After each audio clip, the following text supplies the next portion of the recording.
Hello, loves. Hello, hello. Hills here from the blue flame. How are we all doing? Ooh, it has been quite a week and a half-ish or so, something like that, since we last spoke. I have made the journey back to San Francisco, where I am back in my studio once again, gritting a wonderful tea that is part of our members portal August, September gifting. Uh, and today I'm here to talk about, to share and weave about Mercury and the Anubis, the Virgo New Moon, which is happening on the 2nd or 3rd of September, depending on where you are.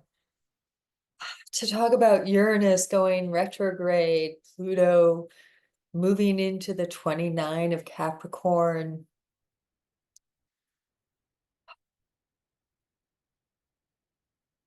Venus coming into sign of rulership Libra. There's a lot happening right now.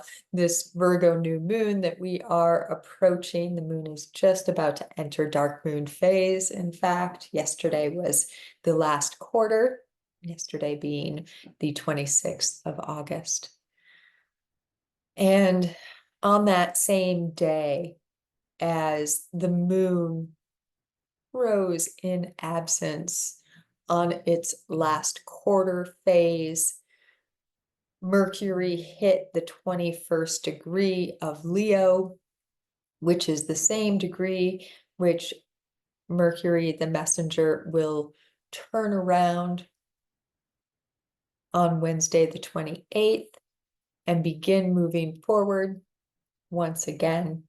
This is going to happen at about 2:13 p.m. Pacific time on the 28th. So depending on your time zone, it could be on the 29th. Now, before we get into this Virgo new moon, which is also the final new moon before we start eclipse season, we are going to talk a little bit about Mercury turning around at the 21st degree of Leo and bring in Anubis. For those who aren't aware, Anubis is the jackal-headed god of Egyptian pantheon, Egyptian creation myth. Anubis is the son of Osiris and Nephthys. Nephthys being Isis's sister, the wife of Set, who longed for Osiris, seduced him in some manner or form, and bore him a son. Now, Isis adopted Anubis, and it started a whole series of events because Set, who was already quite jealous of his brother Osiris, was made even more so by his wife bearing him a son. So this created a attack scenario, which resulted in Osiris being dismembered, chopped up into bits and strewn all over Africa, Egypt, the world, even the cosmos, perhaps. And it was Anubis, who is a guardian of the underworld, much like his mother, Nephthys, and of death and ritual and ceremony, and also a ferryman to various planes, not unlike Mercury or Hermes or Thoth, who is able to commune across various dimensions. Who's able to commune across various dimensions. So when Isis had moved through the various phases of grief and come to the time of collecting all of the fractured pieces, dismembered pieces of her slain spouse, Osiris. Anubis, from his travels, knew the ceremonies and the rites that were necessary to help her remember him, to help her put him back together and to form the new phallus, which was the one piece that they could not find in their searchings. And all of this resulted in a union with this newly formed phallus between Isis and Osiris that birthed Horus. This is a long story. There's a lot of different versions of it, but the piece that feels the most important for us in this moment, as we're feeling into what Mercury and Anubis are doing right now, is that Anubis, like Mercury, is interdimensional. What I mean, we all are, right? What I mean by this, though, is that Anubis, like Mercury, is able to travel through all of the dimensions. Now, Anubis may be most recognized as a portal to the underworld, a guide to the shadowy realms, but Anubis is also able to travel to all of the realms.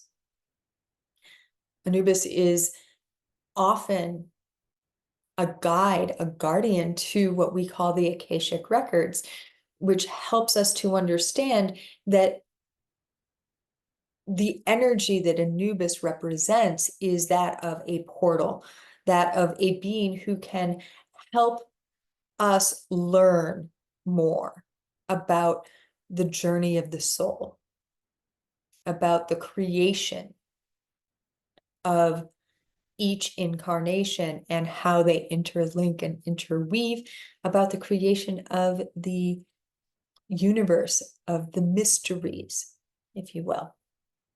Now, over the last few days, I have been doing some really powerful work in the shadow lands, in the mirror lands, I call them. And there's a lot in the members portal in our community, the daily drawing, if you want to go check it out. But one of the things that I felt very loudly was Anubis. He kept coming in and he kept coming in and he kept telling me this Mercury shifting, this transit that we're currently navigating, this current of energy that we're traveling upon within, is powerfully connected to healing old karmic patterns. And so yesterday morning, I listened to all of the divine guidance that I was receiving and placed Anubis in the chart. And lo and behold, there Anubis was. Also retrograde, much like Mercury, still at this moment of my talking anyways. Also at the 21st degree, this time of Aquarius, meaning that as Mercury has come to its stationing degree of 21 Leo, Anubis is retrograde directly across the wheel. So these two messengers, these two portals to divine wisdom, these two alchemical shadow work, reclamation, mystery, revealing energies are dancing in retrograde at this moment, directly across the wheel from one another. Anubis in Aquarius, the sign of the new age. Mercury in Leo, the sign of the bold-hearted, the courageous-hearted, the strong-willed. Tomorrow, as I said, Mercury will turn around at this 21st degree of Leo. And as it does so, will be really hyper activating that point, that 21st degree. Now, some of you may remember that it was the 21st degree of Taurus where Jupiter and Uranus made their mighty, mighty, mighty big conjunction back in April. So this is reactivating via T-square that point just days before Uranus itself turns around and begins moving retrograde back towards that point. Now, Uranus is not going to get all the way back to that point. Uranus moves pretty slow, but it's going to get pretty close. So it's almost as if all of the tables, all of the pivot points are turning and pointing to this point, asking us to remember what came through the last eclipse wormhole, because the Uranus-Jupiter conjunction happened just as we were emerging, and inviting us to begin to feel in. New moons are about setting intentions, right? Birthing something new. The moon begins to emerge from the void again. So inviting us to feel where we were as we emerged from that massive eclipse wormhole of the Aries season, and how we are going to travel through the tail end of Virgo Libra season eclipse. How are we going to be moving through our relational empowerment journey?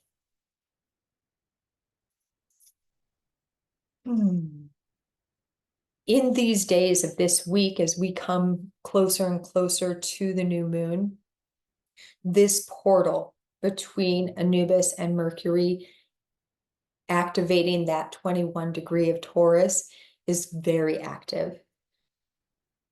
Let me feel if there's any message that wants to be shared.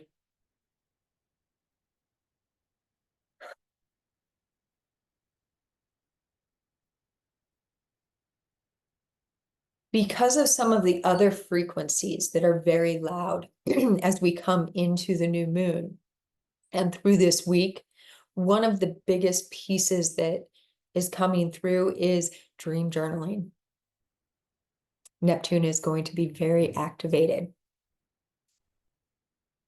Neptune has been quite activated and is becoming even more activated, I suppose I should say.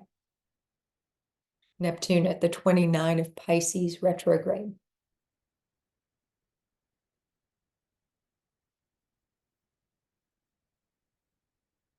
Part of the energy of Anubis is removing of veils also. We can feel this in Anubis's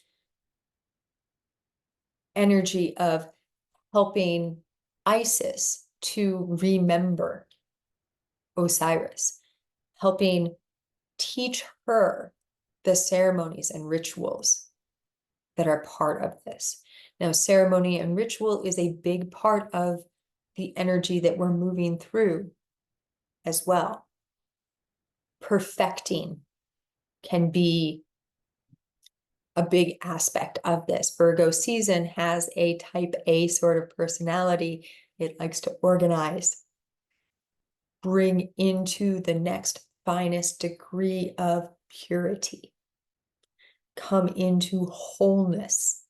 So Anubis in Aquarius, the land of the water bear, pouring the nectar of the gods upon the earth, helping us to remember that everything about our incarnate walk is meant to be celebrated, honored, to be a ceremony and an act of devotion. This doesn't mean we have to sit in prayer at every moment. It means to understand that every moment is an act of prayer.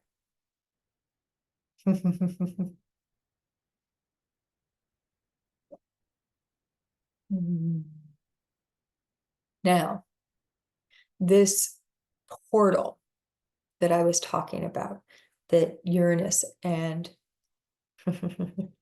Jupiter started to open back in April, that Mercury and the Anubis are pointing at, asking us to look at in a different way. That's a T-square, right?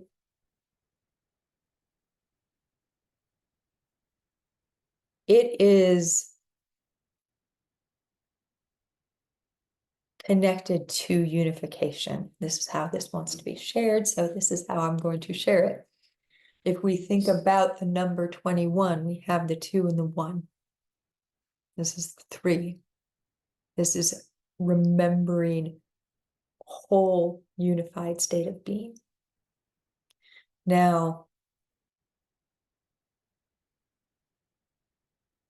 the day before the Virgo New Moon, which is on the 2nd of September here on the Pacific Coast, might be on the 3rd for you because it's happening at about 6:55 p.m. on the 2nd Pacific time. The day before this, Uranus is turning around, moving retrograde in Taurus. The location that this is happening is at the 27th degree. At the moment of this stationing and turning, Uranus will be conjunct Algol, which is the 3rd eye of Medusa in Perseus's hand, severed head, and Magdalena. Magdalena is that energy of story reclamation, just like the sight, the wisdom of the feminine is about the reclamation of the embodied form. If we feel into the moment of internal awakening, which is one of the ways that we can view Uranus moving retrograde, it is awakening to our internal. The word that wants to be used is machinations. We could also view this as our unconscious or subconscious patterns. And remember, this is happening just as the moon is getting ready to meet with the sun in Virgo. It is also during what is known as the dark moon phase. So when the moon is not visible from our earthly perspective.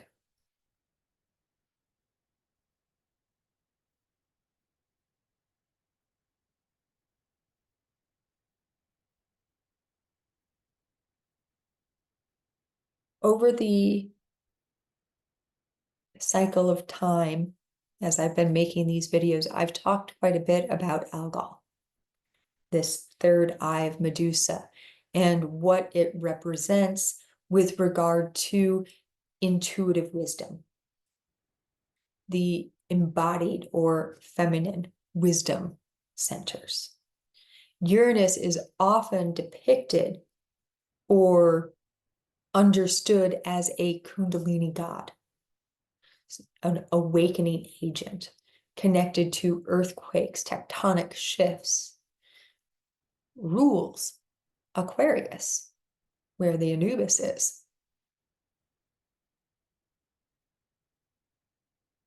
Here, part of what we are getting to play with Uranus shifting retrograde in exact conjunction with Medusa's 3rd eye, Algol, which was once known as the demon star, because it's a binary system that would eclipse itself, disappearing from sight and reappearing again. Untrustworthy. Can you feel how untrustworthy has also been templated over this last eon that we are emerging from onto our intuition, our embodied form, even the flesh of the sin of the flesh.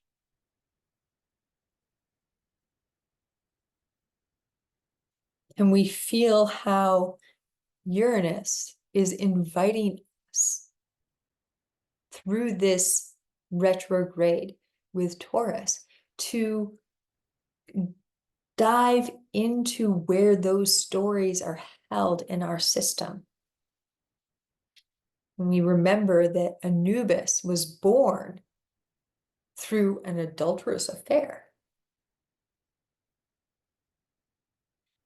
through a sin of the flesh, and is activating that point where Jupiter and Uranus met. Magdalena was shunned, demonized, called names, made to not have a seat at the table. And she is exactly conjunct Uranus and Algol in Taurus as Uranus turns around. Can we start to awaken to these old stories, these old patterns of thought and belief that somehow our embodied form is less than holy? And here we have a new moon in Virgo, the sign of the earth priestess, of the wholeness, of the virgin. And here we go again, changing what virgin means from whole unto self to chaste and without sex. Can we reclaim all of these stories?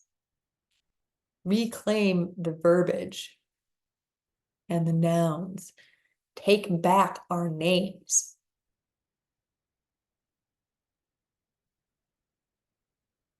At the moment of the new moon, as Uranus shifts retrograde, Uranus, Algol, and Magdalena will be exactly across the wheel from Kali and Pallas Athena in Scorpio. So let's remember that Pallas Athena, according to the mythology, was born from Jupiter's eye, was the head of the Virgin Temple, which Medusa was a part of, who had relations of a sexual nature with Neptune, Medusa, Neptune, which rose the ire of Pallas Athena, who banished her and cursed her to turn any man in particular, but anyone who saw her, who looked in her eyes, to stone. And here now we have that same Pallas directly across the wheel from Medusa's third eye. As the planet of awakening moves through, and Pallas and Kali, of course, demon slayer, and what did Pallas transform Medusa into but a demon? What was Magdalena said to be possessed by? 7 demons, I think it might have been. So Kali is there in Scorpio. Pallas is there in Scorpio. Athena and Kali dancing in the sign of revealing occulted information, unearthing secrets, clearing out old stagnant energies. So here can we feel the intense, the potent level of purification, cleansing, and acceptance of those aspects of our being that have been othered. That is an offer as Mercury begins to station direct Uranus begins to station retrograde, and we come into the Virgo new moon. This self-same day, with the sun and moon at 11 degrees of Virgo, they find themselves exactly square Persephone, whose journey to the underworld was so powerful.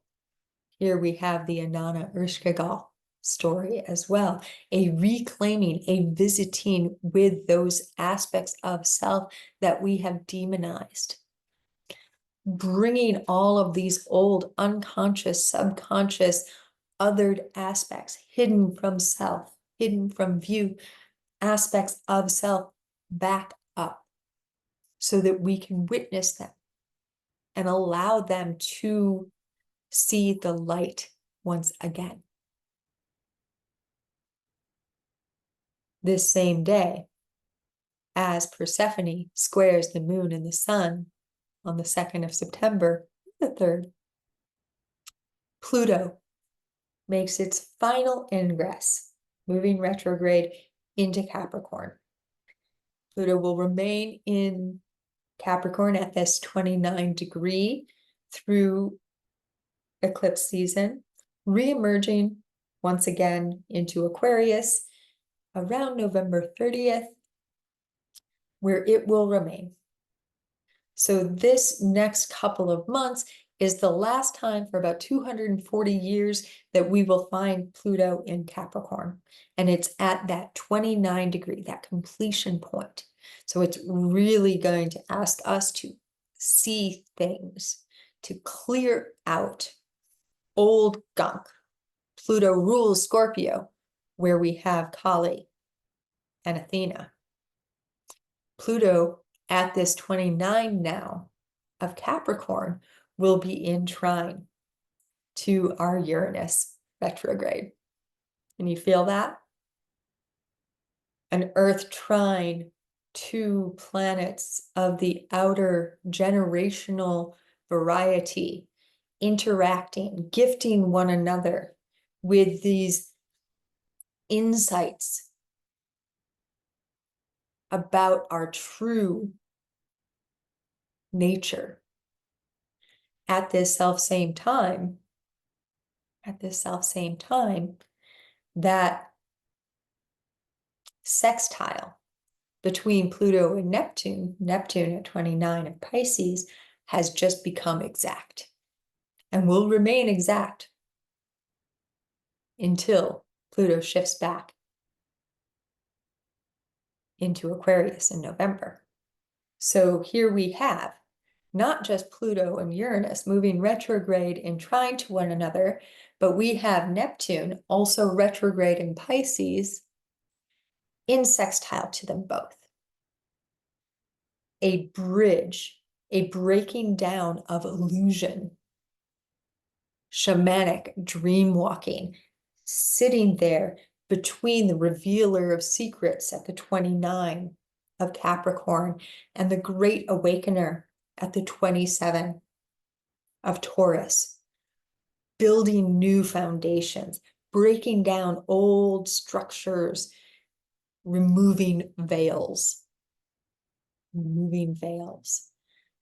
inviting us to come into greater relationship with our self-transcendent nature.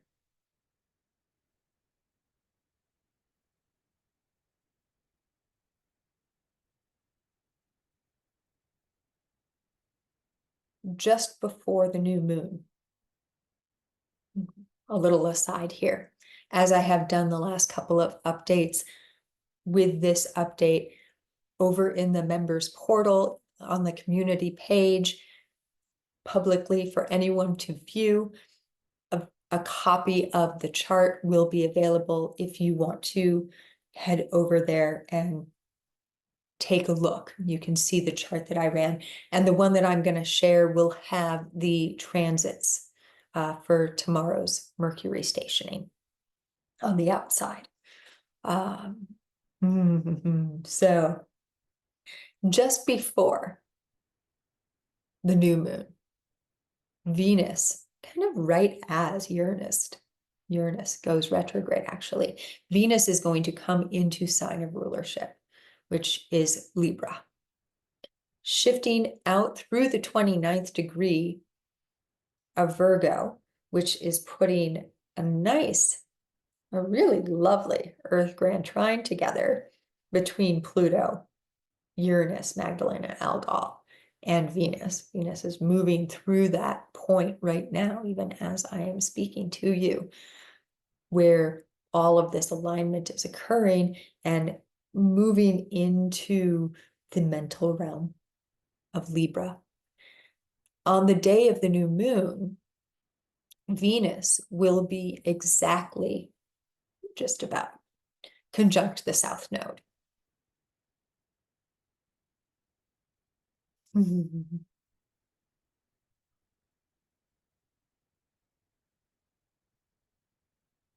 Venus will also be conjunct Black Moon Lilith and Juno. All of these energies hanging out there at the very early parts of Libra, right alongside what is known as the supergalactic center, which is the center of our galactic neighborhood, which is at 2 of Libra. So really asking us to take a intergalactic view, to not simply think or feel about our relationship to this Milky Way galaxy or to the solar system or to the planet that we are part of, but to how each cell of our being on the quantum level interacts with the cells that create the foundation of life throughout all of the planes, throughout all of the dimensions, throughout all of the galaxies, and all of the various brilliant forms that can take. To feel how we relate to our angels and to our demons, to feel how we relate to all of the various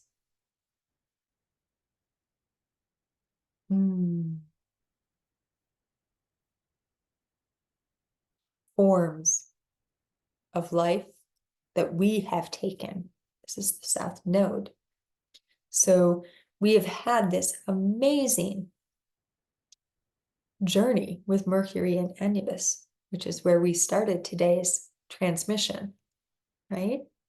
And here we come now to Venus, Black Moon Lilith, and Juno conjunct the South Node during a full moon or new moon in Virgo, asking us to look at all of those stories of our incarnation journey.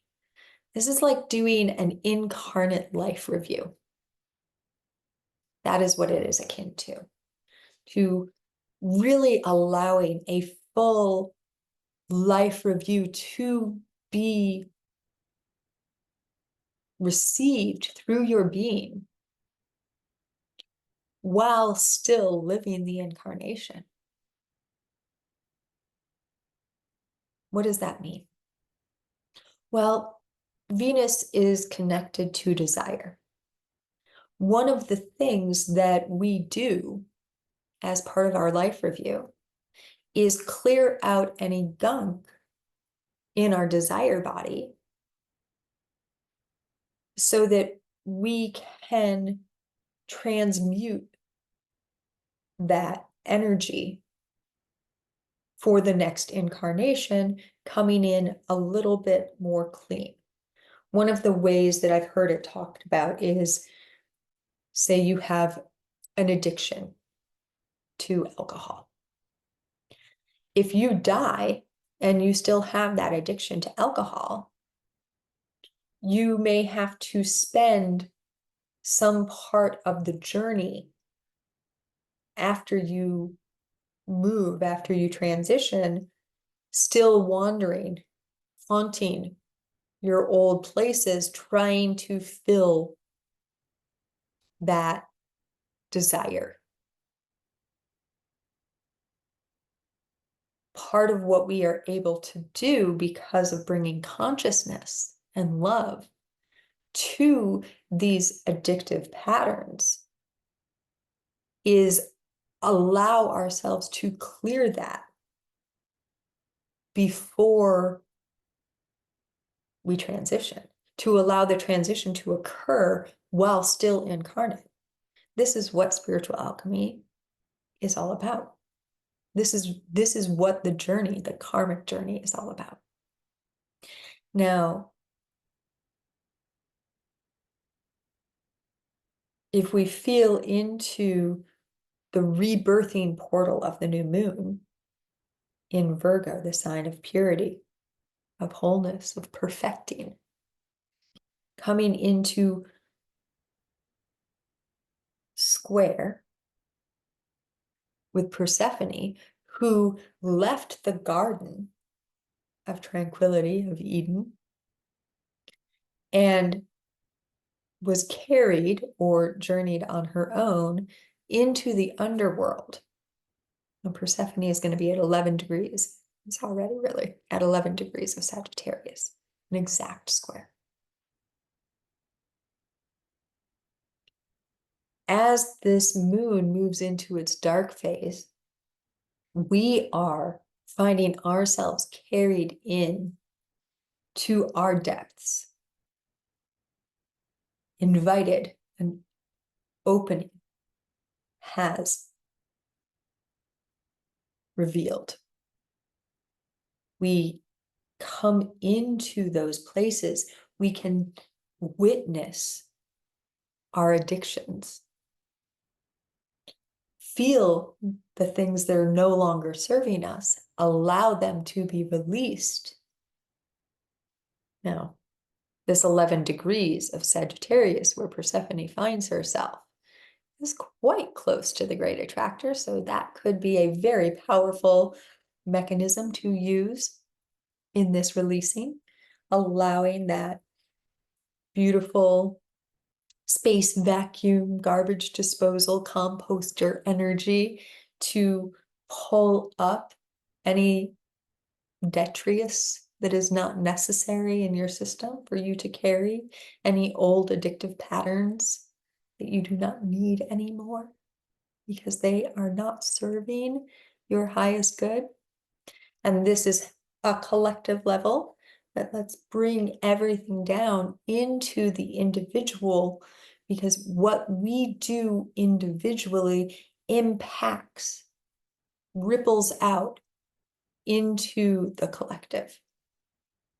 We can run around saying, you're a no good shit, you're a no good shit, you're a no good shit to whomever, because we don't think that they are cleaning their own basement. But if we don't clean ours, it doesn't matter. Better clean your own basement than point a finger at someone else's. Because then you show them that it's possible. They are able to witness the various ways in which one can clean out their basement, release old patterns of behavior, and through that, come into greater relationship with themselves also. It's not our job to transmute anyone else's stuff. We transmute our stuff and hold space and shine light that helps others to see the stuff that they are ready to transmute also. Venus conjunct the South Node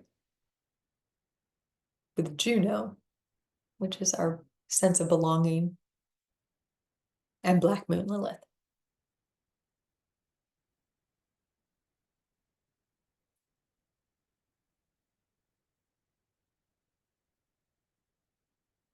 Before I close today, one more little piece about this Venus conjunction with the South Node. Of course, this means that Venus, Black Moon, Lilith, and Juno are across the wheel from our Aries North Node.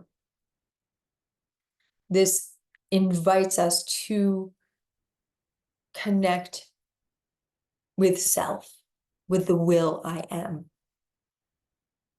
to feel all of those places where we've othered our desires. We've just talked a lot about clearing out old addictive patterns. Every desire is not an addictive pattern. Sometimes it is a passion ignited to fuel us forward. And part of what we are emerging from is that dual paradigm, that polarity consciousness that says if then, as we remember all that gray area in between, and what is gray but an infusion of light with dark, a remembering and a wholeness coming together. During this new moon, Ceres, Pholus, Quawa, and Isis are all in Capricorn, and they are all creating a T-square with our South Node bunch and our Aries North Node.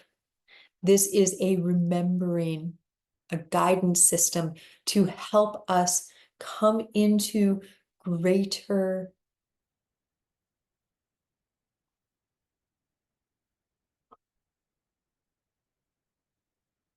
I'm getting so many words. I want to pause for a minute and feel like everyone wants a chance to talk.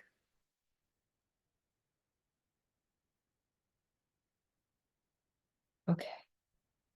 In one voice, what I hear is this group, Isis, Pholus, Ceres, and Quawa, all in Capricorn, are inviting us to build our new foundations from a space of embodied celebration and dance. To find those little moments of ritual and ceremony, dancing around your kitchen while you make dinner, waking up and singing the day in with the birds and the butterflies, meeting the moon in the night sky or the day sky, depending on where the moon happens to be, with a song in your heart. It doesn't have to be some vocal composed masterpiece that is, Bach-esque. It's simply remembering that when you open your heart and allow the light of your being to flow into something, it is angelic chorus singing delight. It is a celebration and an honoring. And you can literally do this in every moment of every day. It's super simple. All you have to do is allow it to flow through. Isn't that amazing, right? Like, sure, we can have amazing crystal gridded teas and sing and talk and dance with the butterflies and the bees and all of the amazing things that we do when we ceremony in a ritualistic way. But at its kernel, it is simply opening the eye of the heart allowing it to see and bestow light upon everything it sees. To feel whole and true, and to radiate all that is you in every moment of every day. Sounds easy, right? It can be kind of complicated, in these multifaceted, multidimensional earth planes that we're currently navigating. And things are probably going to get more tense before they get easier. When you feel that tension rising, when you feel that push-pull and that polarity consciousness coming in to try and suck you in again, just remember, there's no polarity here, in the greater allness that exists within your being, within those portals of consciousness that are your cells. It's interwoven intercommunication. And that's what we're being invited to remember with this Virgo new moon in all ways. Ooh. On the 2nd itself, I'll be facilitating the new moon circle in our members portal, if that calls to you, or if, exploring any of the fun stuff that we have over there, whether as a free community member or as part of the larger circle, come on over and check it out. Again, I'll have a copy of the chart there as well for you to look at.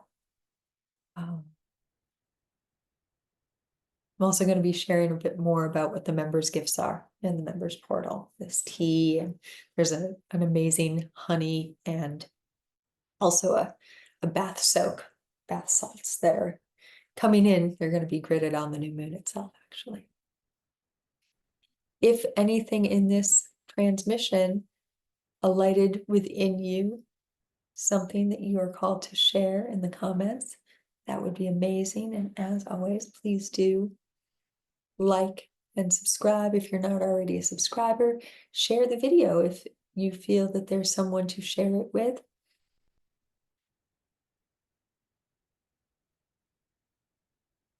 Allow your being to radiate in all of its beautifulness, all of its full embodied expression.